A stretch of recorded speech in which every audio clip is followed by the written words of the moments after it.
சகோதர சகோதரிகளுக்கும் அஸ்ஸலாமு அலைக்கும் வரஹ்மத்துல்லாஹி வபரகாத்துஹு. எல்லாரும் ஒவ்வொரு வெள்ளிக்கிழமையும் ரொம்ப ஆசையா கடமையா ஓதுற சூறா எது? சூரா அல் கஹ்ஃப் தானே. ஆனா நம்மில் 99% மக்களுக்கு தெரியாத ஒரு மாபெரும் ரகசியம் இந்த சூறாவுக்குள்ள ஒளிஞ்சிருக்கு. ஒட்டுமொத்த திருக்குரானின் மிகச்சரியான நடுப்பகுதியில, அதாவது மையப்புள்ளி, அல்லாஹ் ஒரு விசித்திரமான வார்த்தைய வச்சிருக்கான். அந்த ஒரு வார்த்தைக்கு பின்னாடி இஸ்லாமிய வரலாற்றையே உலுக்கிய ஒரு மாபெரும் எச்சரிக்கையும் ரகசியமும் இருக்கு. அது என்ன வார்த்தை? அது ஏன் குரானோட நடுப்பகுதியில இருக்கு? வாங்க இன்னைக்கு அத பத்தி ரொம்ப யதார்த்தமா பேசி தெரிஞ்சுக்குவோம்.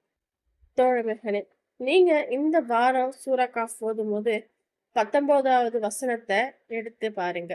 அந்த வசனத்தோட நடுவுல ஒரு குறிப்பிட்ட வார்த்தை வரும். அந்த வார்த்தை இதுதான், ஃபலயத்த லத்தப். இதோட நேரடி பொருள் என்ன தெரியுமா? அவர் மிகவும் எச்சரிக்கையாக அல்லது சாதுரியமாக நடந்து கொள்ளட்டும் என்பதுதான். புகைவாசிகள்